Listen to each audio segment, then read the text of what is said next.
네, 최근에 이제 일본 관련된 이슈가 계속해서 나옵니다. 그래서 그동안은 이제 일본이 우리 쪽에 대해서 뭐 반도체 소재 수출 규제한다든지 하는 식으로 이제 뭔가 그 강제징용 관련 판결에 대한 그 불만을 좀 표출을 했잖아요.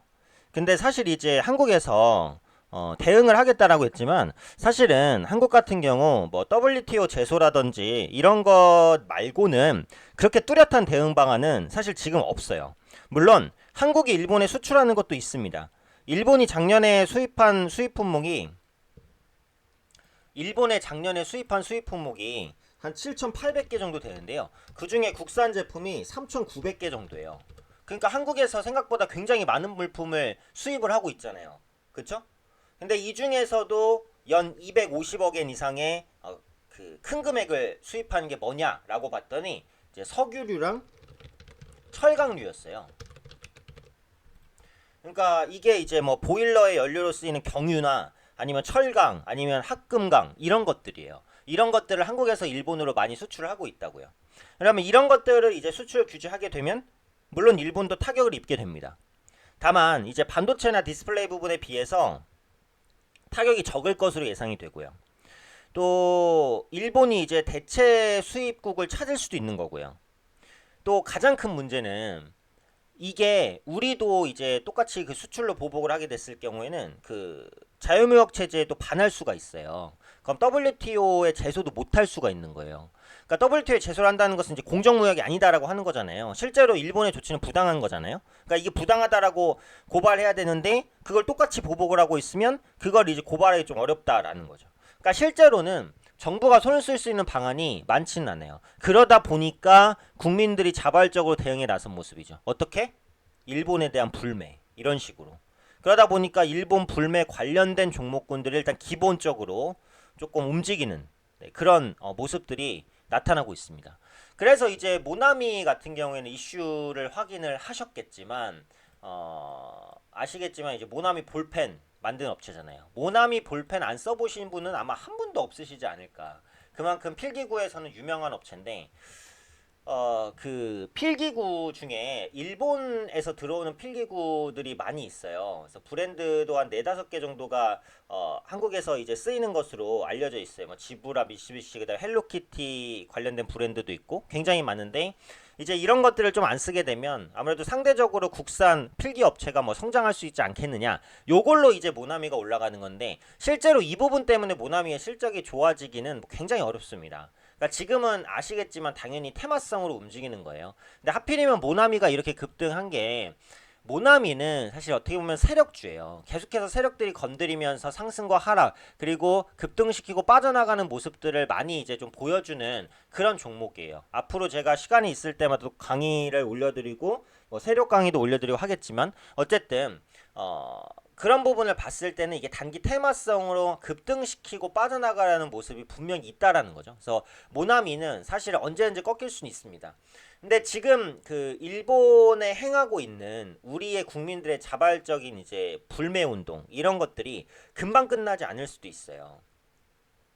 이게 강제징용부터 시작된 갈등이어서 이거는 뭐 우리 쪽에서 양보할 수 있거나 이런 부분은 아니란 말이에요. 그러다 보니까 갈등이 계속해서 격화가 되면은 일본 불매운동 수혜주로 분류된 종목군들이 실제로 실적이 좋아지진 않겠지만 테마가 유지되면서 상승세를 이어갈 가능성은 있어요. 그렇기 때문에 제가 오늘 이 부분을 정리를 해드리는 거거든요.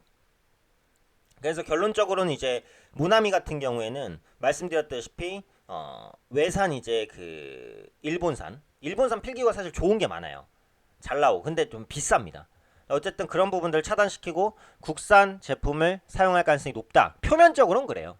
표면적으로는 제가 볼 땐 그냥 세력이 이슈 타고 급등시켰다 이게 맞는데 표면적으로는 이제 그런 이슈로 움직이는 것이고 자전거도 마찬가지예요. 국내에서 이제 외산 자전거에 대한 수요도 좀 많아졌다라고 합니다. 이전보다는. 네, 그러다 보니까 자전거주 역시도 관련주로 묶였어요. 그래서 알톤 스포츠도 그렇고 이제 삼천리 자전거도 이제 상승을 하고 있어요. 자전거주는 개별적으로도 모멘텀이 있어요. 전기 자전거 시장이 앞으로 확대되고 전기 자전거 공유 시장이 확대될 거기 때문에 성장 모멘텀이 있다라고 봅니다. 근데 오늘 급등한 것은 이제 그 부분은 아닌 것 같고 역시 또 일본 관련해서 뭐 불매 운동이 좀 확산이 되면서 이제 뭐 그 국산 자전거가 좀 잘 팔릴 수 있겠다 뭐 그런 기대감으로 엮여서 삼천리 자전거랑 안톨 스포츠가 움직였어요. 근데 지금 보시면은 알톤 스포츠 같은 경우 상승폭 거의 다 반납했단 말이에요. 그래서 자전거로는 테마가 좀 오래 가지 않을 가능성이 일단 기본적으로는 조금 높아진 것으로 좀 보고 있습니다.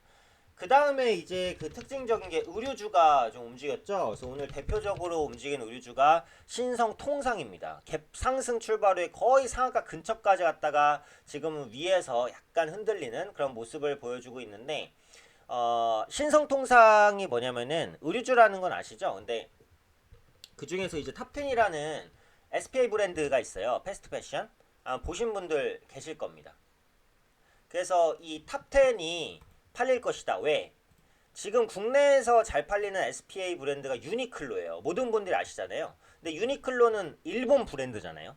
그러니까 일본 SPA 의류를 안 사면은 국내 SPA 의류를 사지 않겠냐. 라고 해서 꽂힌 게 이제 신성통상이에요. 그래서 관련해서 신성통상을 비롯한 국내 의류주들의 움직임도 활발하게 나타나고 있다. 다만 이제 앞서 말씀드린 대로 모나미가 됐던 알톤 스파츠가 됐던 신성통상이 됐던 실제로 이런 종목군들이 수혜를 받아서 막 실적이 좋아지고 그럴 가능성 거의 없어요. 근데 지금 일본과의 이런 갈등이 단기에 해소되지 않을 가능성이 높아요. 그래서 테마성으로는 세력들도 이런 섹터들을 계속 쥐고 흔들 수는 있거든요. 그래서 단기에 끝나지 않는 모멘텀이 될 수는 있어요. 그렇기 때문에 이제 그 부분까지 말씀을 드리는 겁니다. 그리고 이게 조금 더 확산이 된다면 자동차주로 볼 수도 있어요. 오늘 보시면 뭐 현대차는 약간 강보합, 기아차도 강보합, 현대모비스는 어떤가요? 보합인데 도요타 자동차 같은 경우 글로벌 시장 영향력이 굉장히 세잖아요. 국내에도 일본 자동차가 많이 보급이 돼 있단 말이에요. 그래서 뭐 일본 자동차를 좀 배척하는 움직임이 장기화된다면 국산차에 대한 수요가 늘어날 수 있다라고 하면서 현대 기아차가 움직일 수 있죠. 뭐 또 이제 확장을 시켜보면 하이트진로도 마찬가지예요. 오늘 약간 강보합선인데 수입 맥주 많이 드시죠? 그 중에서 일본 맥주 뭐 있습니까? 뭐 기린, 이찌방, 아사히 많이 먹잖아요. 근데 이제 그런 것들에 대한 대체가 있으면은 상대적으로 물론 다른 외산 맥주를 먹을 수도 있지만 국내 하이트진로의 맥주 뭐 국산 맥주를 마실 수 있다라는 기대감이 부각될 수도 있어요. 그러니까 이 이슈는 확장시키면 어디까지는 뻗어나갑니다. 왜냐면 우리 생활에서 일본 제품이 아예 안 쓰는 곳은 사실 없어요. 어떻게든 어디에는 쓰여요. 그래서 그걸 엮어서 가려고 하면 어떻게든 엮이거든요. 그러니까 지금은 뭐 당연히 테마성인 것인데 일본과 갈등이 쉽게 해소가 되지는 않을 것 같으니까 이런 테마가 단기에 끝나지 않고 언제든지 재부각될 수는 있어요. 그래서 이 부분까지는 체크해 보시면 될 것 같습니다. 그래서 오늘은 그 일본 불매운동에 관련된 수혜주 관련주에 대해서 간략하게 정리를 해봤습니다.